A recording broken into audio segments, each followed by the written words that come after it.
го направиме заедно. Наместо да трчате да ги избериме овие три, дајте првин да донесеме закон за избор на уставни суди, па после да донесеме. Ама знаете зашто не го правите тоа, почитувана председателке? Затоа што овие ваши три предлози нема прагот да го поминат на собраниево како предлози. Ако се почитуваат критериумите. Нема да влезат во архива. Толку некои од нив заслужуваат да бидат испочитувани. Нема да ви ги примат во архива како предлог кандидати за уставен судија, бидејќи не исполнуваат никаков критериум.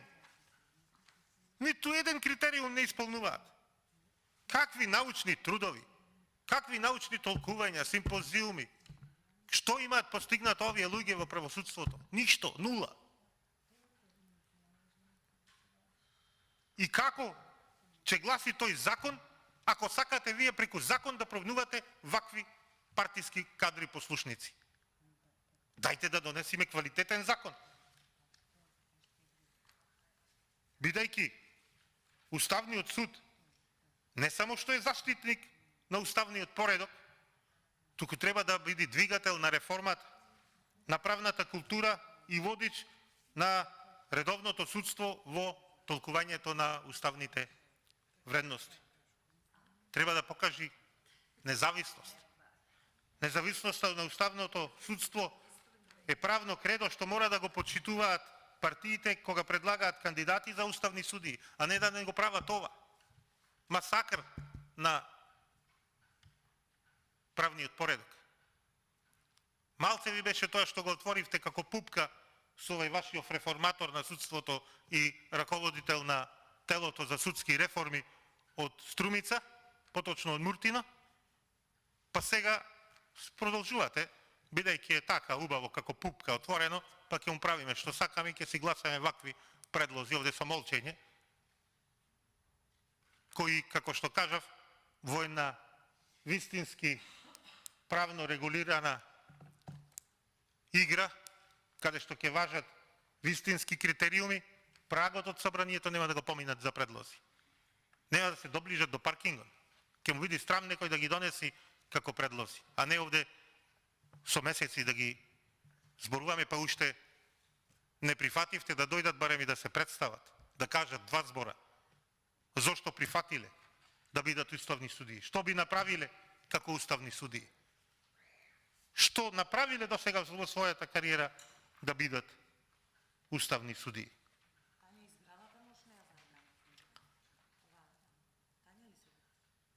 И каква независност да очекуваме од овие луѓе?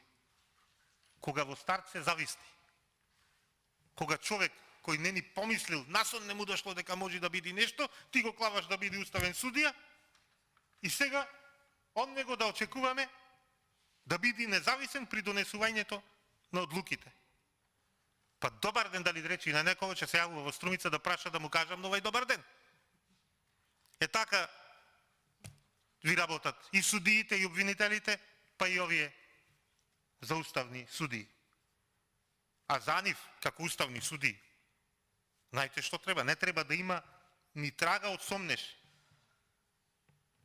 Ни трага од сомнеш за нивна независност, а не дека ќе бидат така, да наречам, батлери на оние што ги предложили.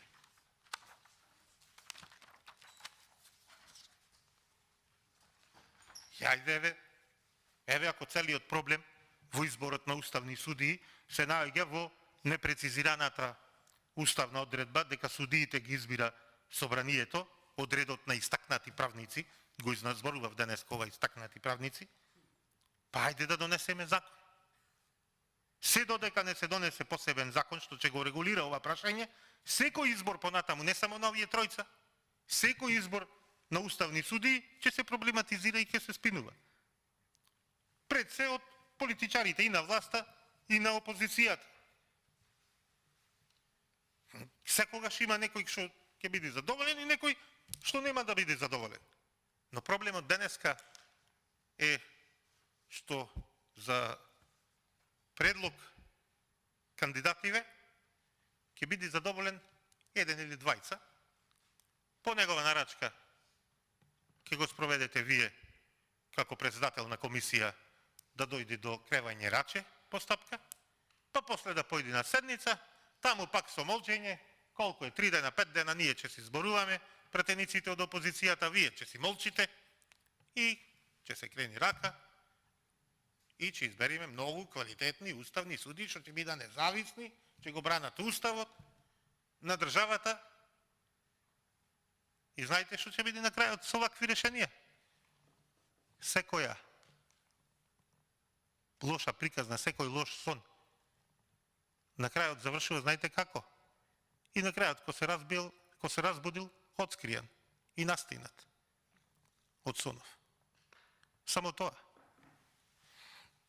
Никаков квалитет не нудат овие ваши предлози, впрочем, затоа и не се ни обидувате ни да ги браните, ни да ги образложувате, ни да зборувате за нивните биографии и колку се тие истакнати правници. Апсолутно ништо.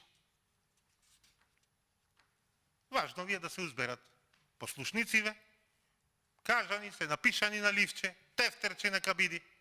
Еве и јас ќе ве прашам како вие многу пати што кажувате, па и лично вие можеби, не ми земајте сега за зло, сте кажувале од тефтерчето на Сашо, од тефтерчето на Гордана. Од чие тефтерче јас да ве прашам сега Татјана Васич Бозаджиева и Љубомир Јовевски и Фатмир Скендер. Ајде како председателка на комисија кажете ми, од чие тефтерче е излезени со овие предлози?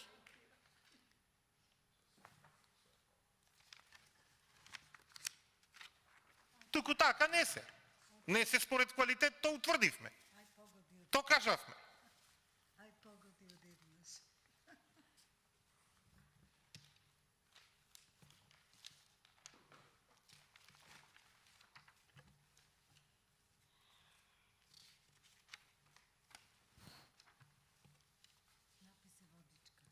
Еве,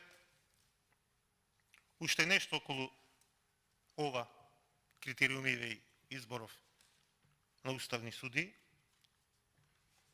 Уставниот суд го сочинуваат 9 суди. Собранието ги избира судиите на Уставниот суд со мнозинство гласови од вкупниот број претеници. Мандатот на судиите трае 9 години без право на повторен избор. Уште тоа ни фалеше, ако е можно да има повторен избор, ако избираме судија на 68 години и уште 77 и пак, ако е добар, еве после 9 години, би избрале таков судија. Фала Богу што не се предвидело повторен избор.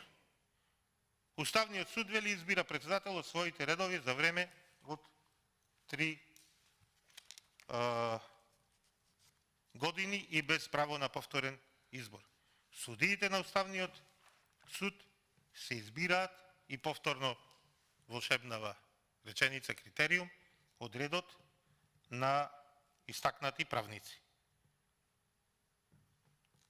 Ова е, уште еднаш, по не знам кој пат ќе повторам.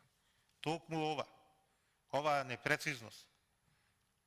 Како да се увери јавноста кој е истакнат правник, оваа лоша пракса, повеќе пати до сега, и од страна на поранешни уставни суди, и од страна на невладиниот сектор, и од страна на универзитетски професори, се предлага начинот на избор да биде прецизиран во посебен закон за Уставен суд.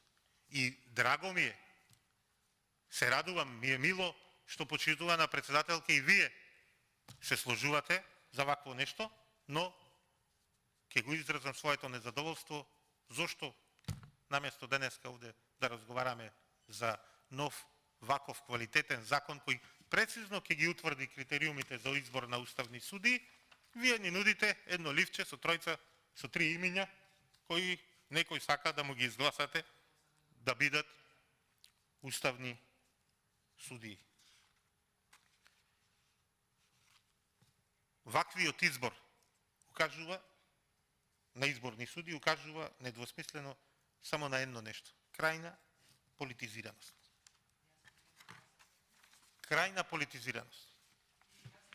Односно, партизираност на постапката за избор. Еве, може би јавноста не слуша што ми коментирате, да кажам, прашувате дали јас и вие сме го гласале тоа. Не сме го гласале, се сложувам.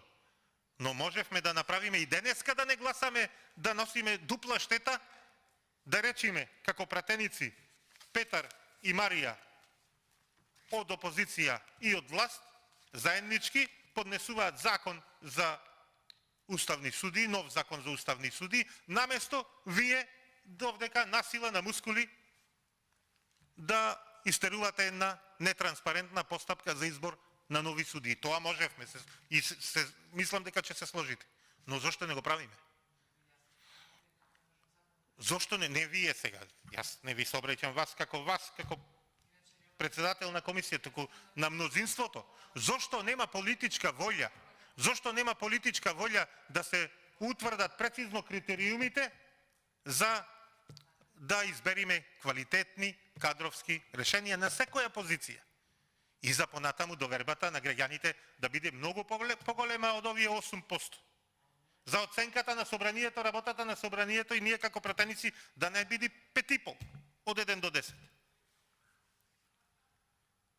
За да немаат сомнеш нашите млади генерации дека сме имале честни намери кога сме биле избрани да ги представуваме тука во законодавниот дом. И да немаат сомнеш понатаму дека и секој понатамошен избор и постапка на избор ќе биде партизиран и ќе страда од партизираност. И која како своја последица го има изборот на уставни суди, што многу повеќе се истакнуваат со својата лојалност кон партиите или одредени центри на моќ, отколку како правници. Поради тоа, конечно треба да се стави крај на ваквата практика, која целосно го урива и онака ќе се сложите ниското ниво на авторитет и углед.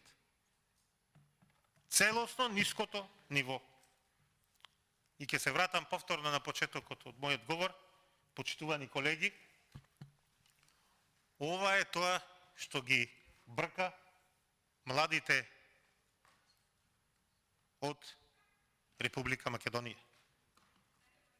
Целосна партизираност, целосна партиска пракса која целосно го урива авторитетот и угледот.